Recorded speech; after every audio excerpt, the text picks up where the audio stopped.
This is Dabu7. We have word that Exelon Corp's 3 Mile Island atomic power plant, which is the site of the worst U.S. commercial nuclear accident in 1979, is set to close in 2019 now. They're saying this is because they've lost money after 5 years. They still have one reactor still in operation, but they failed to grab some of these bids or to secure some of these auction bids to lock down money, pretty much. And they're not getting anything in terms of government subsidies to keep it alive. Now, we've seen them roll out plans to put up nuclear power plants in other places, but it looks like solar and wind energy are picking up big time. And because of that, other shareholders and other people with money are investing there versus back into this. Now, we've talked about what will it take to remove the nuclear component in this country and still keep on rolling smoothly with enough energy. And we've cited the incidents that we've seen, like at the WIP facility in New Mexico, the situation recently at the Hanover facility, which is ongoing. It's still not fixed. We have Peach Bottom in Pennsylvania as well. You have all these sites that if we could replace them and they're going to shut down, what is the process going to be? Now you have to look at Hanover. Hanover is storing waste that comes from these other plants in these pools. So if the storage facilities where they're taking all this stuff are faulty, they have to make sure that their plan there is legitimate first. Like, what are they going to do in Hanover in terms of moving all that stuff?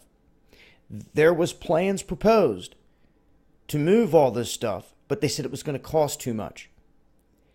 They're actually saying here it's going to cost like $70 million in shutting down this plant alone. Now, where are they going to take all the material?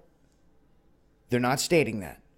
But with places like the WIP facility that's supposed to be housing stuff like this in New Mexico, that has a roof collapse in an ongoing situation there that is not being talked about, and then Hanover, another place where they're burying and storing stuff.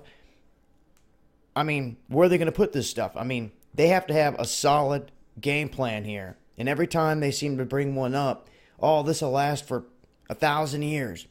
Doesn't last a year before the roof collapse, like with the WIP facility. It's what it seemed like anyway. And really, if they want to continue to create these nuclear plants, they, in my opinion, need to have a plan on what's going to happen when this thing gets shut down. I mean, through and through, from beginning to end, all the radiation, nuclear components, where it's going to be housed afterwards, and all that. They seem not to take any of that into it, or didn't take any of that into account a long time ago, especially in Hanover in the 60s, when they just buried this stuff in that tunnel, and then now it's collapsed. They just throw a huge tarp over it, basically, and say, oh, well, that'll catch any radiation. It's ridiculous. They really don't know what to do at this point, because any of the real game plans to fix it, they've said has been too expensive. And that's BS to me. They got money for war and all these other things. They need to get this nipped in the bud first and foremost here in this country. Because if the lights were to ever go out for a long time, this is one of my biggest fears in this country with any place that has nuclear reactors. Things are shut down and start to heat up over time, and we have releases. That's going to cause the biggest problems. I think people can survive and get by and find a way, even if it's putting us back to the Stone Age, so to speak, get through the chaotic period. But when it comes down to survival, a man can do that.